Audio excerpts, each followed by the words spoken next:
and the Easter egg is over. If this no-nonsense guide has been useful, drop me a...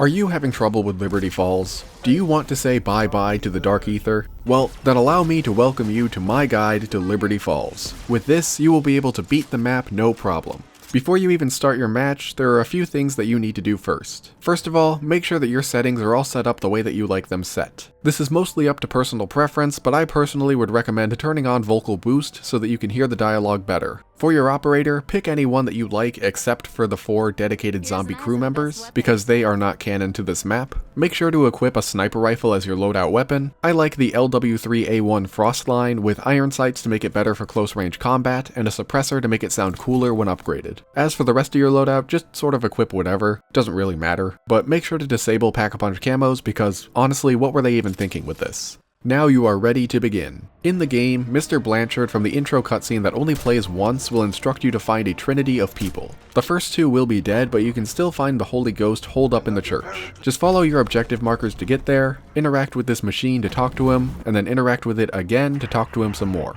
The gist of the conversation, which is more of a monologue, is that he cannot leave the church. So we have to go on a convoluted adventure to show him the door. And so begins step 1, which is to acquire the Thrustodyne Aeronautics Model 23. You could get it from the mystery box, but it's more fun to build it yourself. And to do so, you must find 5 parts. Let's start with the easiest ones. Whenever you have some free time, go over to the graveyard next to the church and you will find a farmer zombie walking around. Kill him, take the key that he drops, and use it to open his shed, where you will find the handbrake. The next part isn't all that hard either, but I strongly recommend that you buy stamina up first before you try to get it. First, find the water valve, which is right here. Then open up this secret room in the bowling alley and attach it to this machine. Now use the Pack-a-Punch knuckle cracking animation to turn the valve until the pressure gauge pops out of the wall, but zombies will also be flooding into the room to stop you. It's best to have a friend there to protect you, but if you don't, then use your stamina up to quickly run circles around the room, turning the valve little by little whenever you pass by. When you're done, the zombies will burst into flames and you can pick up the next part for the Thrustodyne Aeronautics Model 23.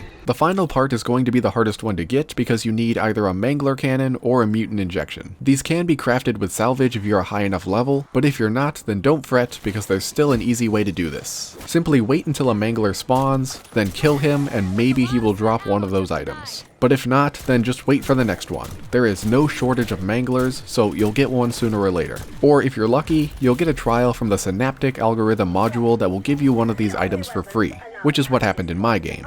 However you acquire the item, run down to the electronics store and use it to blast open the doors. Inside there will be piles of rubble to dig through, one of which will have the wires for the Thrustodyne Aeronautics Model 23. Now with all the parts, we're going to build this thing. Consult your TAC map and locate this area here, which is actually the same area that you started in at the start of the game. Head up to the second level of the motel where a bunch of zombies will burst out of one of the rooms. Kill them all off and then return to the room where you can craft the Thrustodyne Aeronautics Model 23 at the workbench. Congratulations, you now have the worst wonder weapon ever. You must now use it to suck up 3 more parts for the limited transdimensional gateway. They're pretty well hidden, so just walk around the map while firing the Thrustodyne Aeronautics Model 23 until you dislodge them from their hiding places. Along the way you may also find these little statues. Do not suck them into the Thrustodyne Aeronautics Model 23. These are authentic Aetherella figurines from the Liberty Falls outbreak. The resale value is going to be insane. Anyway, after you get the 3 parts, you will no longer have any use for the Thrustodyne Aeronautics Model 23, so you can put it away for the rest of the game. Assemble the limited transdimensional gateway at the workbench on top of the Alamo and then pick it up.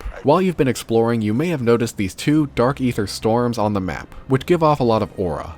Well, we're going to be getting rid of those. Place the limited transdimensional gateway beneath one of these storms and then defend it while it creates a portal. This part can be a little tricky because the zombies are so quick, so it helps to have a chopper gunner. When the portal stabilizes, a high value target from Outbreak will spawn, either a Mangler or an Abomination, which you will need to kill and steal its life essence. This is where that sniper rifle comes in handy. It'll make quick work of these losers. Just don't kill them too well because you actually need to do it in a very specific way. Once you've damaged a high value target enough, one of the characters will start to panic, which is your cue to stop shooting. Run over to the church, grab this canister from the machine, and then drop it somewhere within range of the Dark Aether Field Generator trap. Now you may finish off the high value target while it's in range of that same trap, which will absorb its essence into the canister. When you pick the canister back up, you will have 90 seconds to return it back to the same machine you got it from. Now you just need to repeat that process one more time with the other Dark Aether Storm. However, the empty canister that you need to absorb the essence is not here in the church. It's actually in the spawn room, but you have to unlock it first. When you return that first canister, the machine will give you something called a Strauss counter.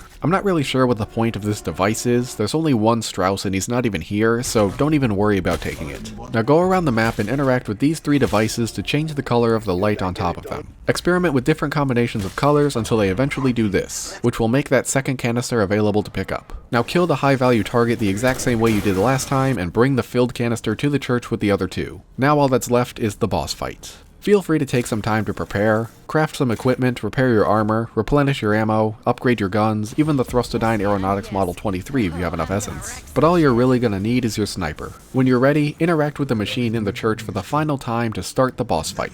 You're gonna need to survive 3 waves of enemies within this confined space. Wave 2 is going to have the Mangler high value target again, and Wave 3 is going to have the Abomination one. But because you have a very high damaging weapon, they're not gonna be a problem. Just kill indiscriminately until you go down, which is totally supposed to happen, at which point you will see the outro cutscene. And that, my friends, is the Liberty Mutual Easter egg. With this completely optimized strategy, it will probably take you about an hour and a half to 2 hours to complete this map. And make sure to stay tuned for my Terminus guide, as soon as I figure out how to beat that map.